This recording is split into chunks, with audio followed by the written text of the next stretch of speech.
It will be the world's most powerful telescope, and it could be built in Australia. Tonight, officials will learn whether Australia will win key support from an independent scientific panel to host the Square Kilometre Array. The telescope is touted as one of the biggest science projects this century. And as Amy Bainbridge reports, Australia is facing some stiff competition. In the remote inland of Western Australia, scientists want to create an inland sea of satellite dishes.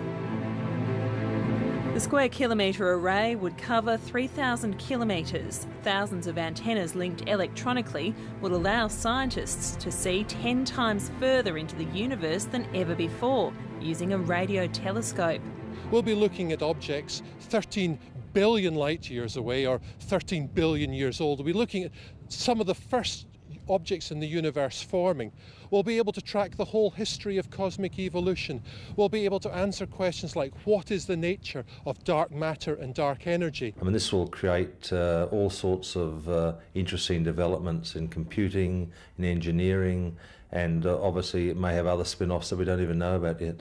The vast area of the Murchison Shire in WA is sparsely populated. Already it's home to the Pathfinder telescope. Scientists say it's one of the world's quietest places, exactly what's needed for the SKA project.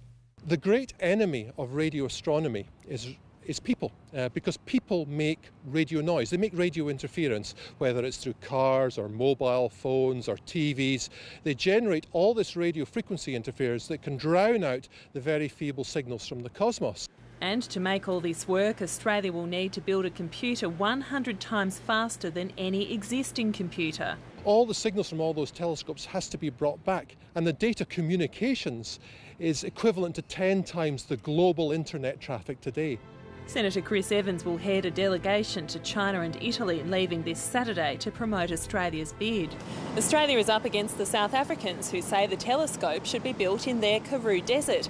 They say it will create jobs and boost development in their region. And along with the Australians, they'll have their chance to make their final case over the next month. To be brutally frank, there's a view among many in Europe that they ought to be doing more to assist development in Africa, and that will obviously be a consideration.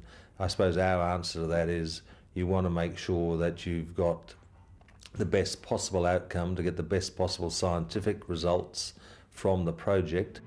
And it isn't cheap. Australia will be expected to pay a sizable share of the $2 billion project, split among 67 organisations in 20 countries.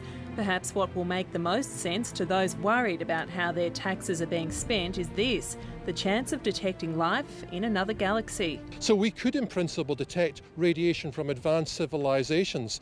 And now, wouldn't that be an earth-shattering discovery? The telescope is due to be operational by 2024. Amy Bainbridge, Lateline.